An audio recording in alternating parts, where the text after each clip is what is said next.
ஊக்குவிக்கக்கூடியது. இப்ப திதிகள் அப்படின்னு சொல்லக்கூடியது நம்ம வாழ்க்கையில அன்றாடம் சொல்லக்கூடியது. நட்சத்திரங்கள், ராசிகள், திதிகள். அதுல எந்த ஒரு விஷயம் நம்ம நல்லது செய்தாலும் சரி, எந்த ஒரு நம்ம விஷயத்துக்கு நம்ம பார்க்கறதா இருந்தாலும் திதிகளை தான் நம்ம பார்ப்போம். என்ன திதியில பிறந்திருக்க, என்ன திதியில அவங்க ஒரு பூப்பு நன்னீராட்டு விழா செய்யலாம், எந்த திதியில இவங்க விஷயத்த பரிகார முறையில எடுத்துக்கலாம் அப்படின்னு நிறைய திதிகள் மூலியமா நம்ம கொண்டு வந்திருக்கோம். அப்ப திதிகள் பார்த்து செய்தாலும் நம்மளுக்கு நல்ல சூட்சமங்கள் வேலை செய்யும், பண ஈர்க்கும் சக்தி நம்மளுக்கு கிடைக்கும். எல்லாரும் நட்சத்திர கோயில்கள், ராசி கோயில்கள் நானே நிறைய சொல்லியிருக்கேன். அதுல இந்த திதி கோயில்கள் வித்தியாசமான முறையில இருக்கு. அது இதுவரை வெளியில வராத ஒரு கோயில்கள் எல்லாம் இந்த திதி கோயில்களுக்கு இருக்கு. அப்போ ஒவ்வொரு மனிதனுக்கும் திதி சார்ந்து ஒரு விஷயத்த பண்ணும்போது 100% அவங்க சக்சஸ் அடையலாம் அப்படிங்கிறது ஒரு சூட்சம முறையில நம்ம சித்தர்கள் நம்மளுக்கு நூல் வடிவத்துல கொடுத்துருக்காங்க. இப்ப அதை தான் உங்களுக்கு நான் சொல்லிட்டு இருக்கோம். இப்ப நம்மளுக்கு 15 திதிகள் இருக்கு அப்படிங்கிறது உங்களுக்கு தெரியும். தேய்பிறை, வளர்பிறை. இப்ப அதுல தேய்பிறை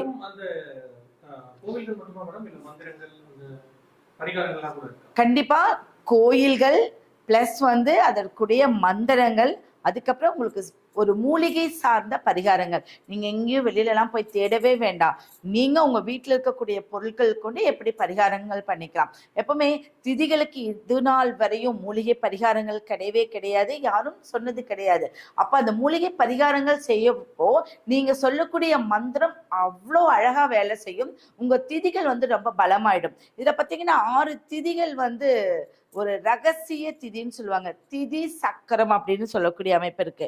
அப்போ பணத்தை ஈர்க்கக்கூடிய ஒரு அமைப்பு திதி சக்கரம் அப்படின்னு. அப்ப அந்த திதி சக்கரங்கிறது 6 அமைப்புல இருக்கு.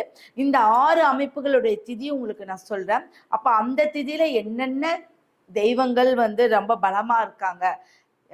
6 அப்படின்னாவே முருகன் அப்படின்னு நீங்க தாராளமா எடுத்துக்கலாம். 6ங்கிறது ஒரு ஒற்றுமை, வெற்றி அப்படிங்கிறது எடுத்துக்கலாம்.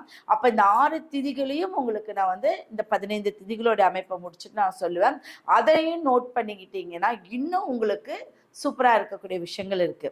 ஓகே, இப்போ நம்ம முதல் திதி பிரதமை அப்படின்னு நம்ம எடுத்திருக்கோம். முதல்ல பிரதமை. இந்த பிரதமை திதி அப்படிங்கிறது பாட்டிமைன்னு சொல்லுவாங்க. இல்ல பெரியவங்க என்ன சொல்லுவாங்க, பாட்டிமையில எதுவும் செய்ய வேண்டாம், நம்மள அமாவாசை முடிஞ்சாலும் பிரதமை வரும், பௌர்ணமி முடிஞ்சாலும் பிரதமை வரும். அப்ப இந்த பிரதமை திதியில நம்மளுக்கு ஒரு நல்ல காரியங்கள் செய்ய வேண்டாம் அப்படிங்கிறது ஏன் அப்படின்னா, அது ஒரு இருள் சூழ்ந்தது, ஒரு வெறுமை. பிரதமை அப்படின்னா வெற்றிடம் அப்படின்னு சொல்லுவாங்க, வெறுமை. அப்ப அந்த வெற்றிடத்துல நீ எதையும் போய் செய்ய வேண்டாம் அப்படிங்கக்கூடிய ஒரு அமைப்புல தான் அந்த பௌர்ணமி அமாவாசைக்கு முடிந்த அடுத்த நாட்கள் நம்ம நல்ல காரியங்கள் எதுவும் செய்யறதில்ல. அப்ப அந்த நாட்களை நம்மளை பலப்படுத்தி, இப்ப பிரதமையில திதியில பிறந்துட்டாங்க, அப்ப எனக்கு வருடம் பூரா நான் பிரதமை திதியில தானே இருக்கேன், நான் என்ன பண்றது அப்படின்னு நிறைய பேர்த்திட்ட அந்த கேள்விகள் இருக்கு. அப்போ இந்த பிரதமை திதி உங்களுக்கு பலமாக்கணும் அப்படின்னா ஓம் ஹ்ரீம் லக்ஷ்மி வர்த்தையே நமக, ஓம் ஹ்ரீம் லக்ஷ்மி வர்த்தையே நமக. இந்த மந்திரம் மட்டும்தான் உங்களை வலிமையாக்கும். இந்த மந்திரம் உண்மையாவே சூட்சம முறையில் கொடுத்திருக்கிற மந்திரம். ஓம் ஹ்ரீம் லக்ஷ்மி வர்த்தியே நமக. இதோடைய அர்த்தம் லக்ஷ்மி கடாட்சம் பொருத்திய. இந்த திதிக்கு வலிமை உண்டாக்கக்கூடிய ஒரு அமைப்பு இருக்கு. அப்போ இந்த பிரதமை திதியில பிறந்திருக்கீங்க அப்படின்னா உங்களுக்கு புதிய கோயில், புதிய ஒரு தொழில் தொடக்கம், புதிய தொழில் தொடக்கம், வேலைகள் தொடக்கம். சில வேலைகள் எனக்கு நடக்கல, நான் எது செஞ்சாலும் அதுல வருமானம் ஈட்ட முடியல. மெயினான விஷயம் தொழில் செய்யறவங்க. அப்ப இந்த வருமானம் எனக்கு சரியா இல்லை அப்படின்னு சொல்றவங்களுக்கு இந்த பிரதமை திதியில பிறந்திருந்தீங்க அப்படின்னா இந்த மந்திரத்தை நீங்க ஒரு 48 முறை சொல்லுங்க. இந்த மந்திரத்தை 48 முறை சொல்லுங்க. என்னால 48 முறை முடியலன்னா 11 முறையாவது சொல்லுங்க, அதுக்கு குறைவா சொல்ல வேண்டாம். அப்ப இந்த 48 முறை எதுக்கு அப்படின்னா ஒரு மண்டலம். அப்ப எந்த ஒரு விஷயத்தையும் ஒரு மண்டலமா ஆக்கினால் நம்மளுக்கு முழுமை பெறும்னு சொல்லுவாங்க. 108 கூட நீங்க போக வேண்டாம். அப்ப இந்த 48 முறை அப்படிங்கிறது ஒரு மண்டலம். இந்த மண்டலத்தை தான் நம்ம கோயில்களை மண்டல பூஜைன்னு சொல்லுவாங்க. அப்போ முழுமை அடைகிறது கோயிலுக்கும் அந்த ஒரு எண்ணிக்கையில தானே இருக்கு. அப்ப நீங்களும் பண்ணும்போது அற்புதமா உங்களுக்கு வேலை செய்யக்கூடிய அமைப்பு இருக்கு. அப்ப இந்த பிரதமை திதியில பிறந்தவங்க இந்த மந்திரத்தை சொல்ல வேண்டும். அப்ப இந்த மந்திரம் தந்திரமாக வேலை செய்யும். ஒரு எந்திரம் உங்களுக்கு தேவையே இல்லை. இந்த மந்திரத்தையே தந்திரமா வேலை செய்யணும் அப்படின்னா இந்த மந்திரத்தை நீங்க சொன்னா போதும். அடுத்தது இதுக்கு சின்ன பரிகாரம். இப்ப மந்திரங்கள் நம்மளுடைய உடலை ஆரோக்கியமா ஆயிலா வச்சுக்கிறதுக்கு, நல்ல வசீகர சக்தியை ஏற்படுத்தி கொடுக்கறதுக்கு, பணம் ஈர்க்கக்கூடிய லக்ஷ்மி தான பணம் ஈர்க்கக்கூடிய தன்மையை நம்மளுக்கு ஏற்படுத்தி கொடுக்கறது எல்லாமே இந்த மந்திரத்தின் மூலயமா. அந்த காலத்துல மந்திரத்தில் செய்யாத வித்தை எதுவுமே கிடையாது. அடுத்ததுதான் எந்திரங்கள். சரிங்களா? அப்ப மந்திர சொற்கள் திரும்ப திரும்ப சொன்னீங்க அப்படின்னா அதுக்கு இருக்கிற சக்தியை அதீத சக்தின்னு சொல்லுவாங்க. அப்ப இதை நீங்க சொல்லிட்டு வரும்போது இந்த திதியும் வலிமைப்படும், நீங்களும் வலிமையாக இருக்கலாம்.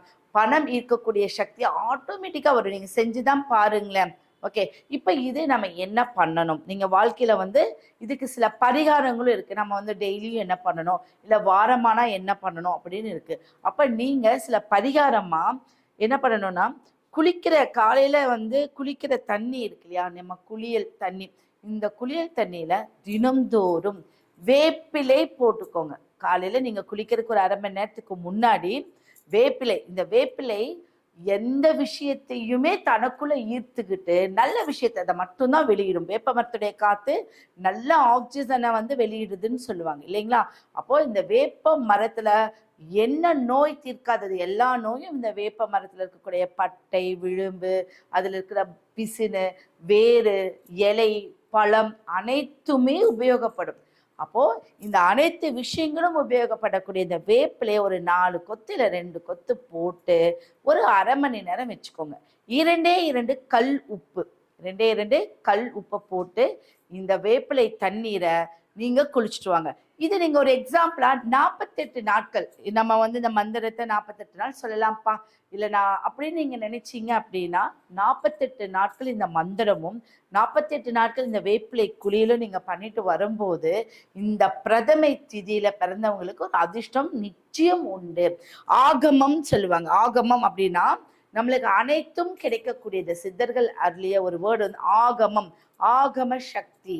அந்த அனைத்து சக்திகளும் உங்களுக்கு கிடைக்கக்கூடிய அமைப்பு. அது ஆண், பெண், குழந்தைகள் யாராக இருந்தாலும் சரி, இந்த மாதிரி நீங்க ஒரு ஃபாலோ பண்ணிட்டு வரும்போது அனைத்து விஷயங்களும் உங்களுக்கு கைகூடும். இதுல ஏதாவது உங்களுக்கு டவுட் இருக்கா?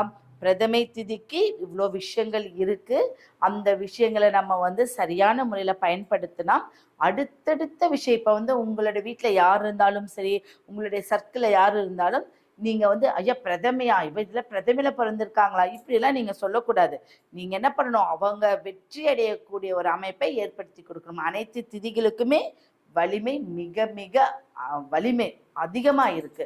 அதுல சில டிஃப்ரென்ஸ் இருக்கே ஒழிய அதை நம்ம சரி பண்ணிக்கணும். சரிங்களா? ஓகே, இப்ப இதுல ஏதாவது டவுட் இருக்கா உங்களுக்கு? சொல்லுங்க, நம்ம அடுத்த திதிக்கு போயிடலாம்.